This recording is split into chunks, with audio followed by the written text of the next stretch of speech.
City life versus village life. పిల్లగాళ్ళు ఇన్స్టిట్యూట్లు అని చెప్పి వస్తా ఉంటారు కదా, మీరు చూసే ఉంటారు.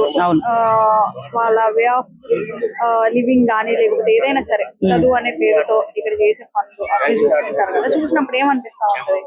ఏమనిపిస్తుంది, విలేజ్ లో చదువుకున్నాను చెప్పి బాగానే ఉంటారు. ఎందుకంటే విలేజ్ లో కట్టుబాట్లు అవి ఉంటాయి కాబట్టి. సిటీ లైఫ్ వేరు కదా, సిటీ లైఫ్ లో మనకు నచ్చినట్టుగా మనం ఉండాలా.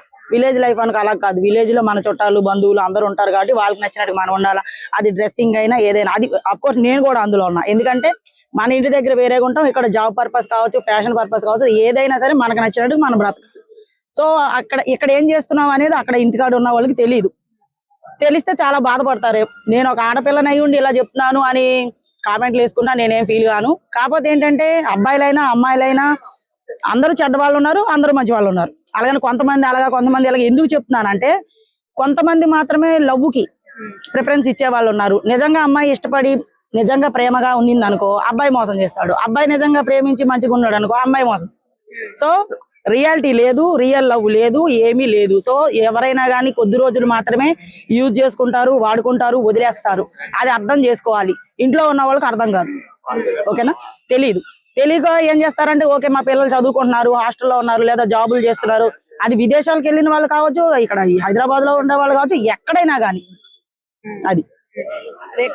అంటే ఇన్స్టిట్యూట్స్ అనే కాదు, కాలేజీలనే కాదు, జాబ్లనే కాదు, వేరే వేరే సెక్టార్స్ లో కూడా ఇట్లానే ఉందిగా. ఇట్లాంటి పిల్లలకి ఏం చెప్పదలుచుకున్నారు?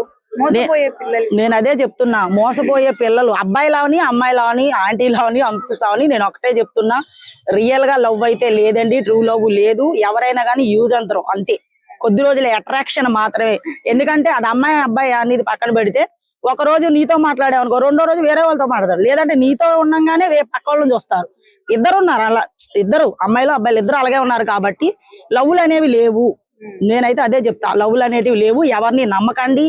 ఇంట్లో వాళ్ళు తీసుకొచ్చిన సంబంధాలే పెళ్లిళ్ళు చేసుకోండి. ఎందుకంటే రేపు పొద్దున ఏదైనా ఇష్యూస్ జరిగితే ఇంట్లో వాళ్ళు మాట్లాడతారు, ఇంట్లో వాళ్ళు చూసుకుంటారు, ఓకేనా?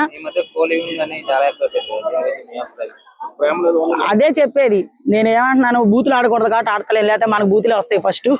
నేను ఎందుకు చెప్తున్నానంటే, ఎవరైనా సరే, నువ్వు ముక్కు మీద వేలేసుకున్న పెద్ద మనిషి గారికి కూడా చెప్తున్నా, అవునా? అది చెప్పేది ఏంటంటే, ప్రేమ దోమ ఏమీ లేదు, ఎవరైనా యూజ్ అవుతారు. మీరిద్దరు మైకులు నా నోట్లో పెట్టేస్తున్నారు, దూరం పెట్టండి. అదనమాట మ్యాటర్. ఇంటి దగ్గర ఉన్న వాళ్ళకి ఇవన్నీ తెలియదండి. ప్రేమలో పడిన తర్వాత, అమ్మాయిలు చచ్చిపోయిన తర్వాత, లేదా అబ్బాయిలు చచ్చిపోయిన తర్వాత, అమ్మాయిలు ఇప్పుడు భర్తలు చంపేస్తున్నారు, అబ్బాయిలు భార్యలు చంపేస్తున్నారు. అలాంటప్పుడు పెళ్లి ఎందుకు చేసుకోవాలి? అవసరం లేదు. కేవలము శరీర అవసరాలు తీర్చుకోవడం కోసం పెళ్లి లవ్ అని పేరు అవసరం లేదు నాకు తెలిసినంత వరకు. ఇష్టం ఉందా, మాట్లాడారా, ఏదో కలిసామా తిరిగామా అనే ఫ్రెండ్షిప్ లో విడిపోతే ఏ గోళ ఉండదు. చంపుకునే దాకా కూడా ఎవరు వెళ్ళకండి. ఎందుకంటే ఈ మధ్యన మనం చూస్తున్నాము, అందరు చంపుకుంటున్నారు. చచ్చిపోతే ఏమీ రాదు. పిల్లలు పుట్టాక ఎఫ్ఐఆర్లు పెట్టుకోవడం, మళ్ళీ పిల్లల్ని చంపేట ఎఫ్ఐఆర్లు, అది కూడా తప్పు. ఎందుకంటే పిల్లల భవిష్యత్తు కూడా ఆలోచించాలని నేను చెప్తున్నాను.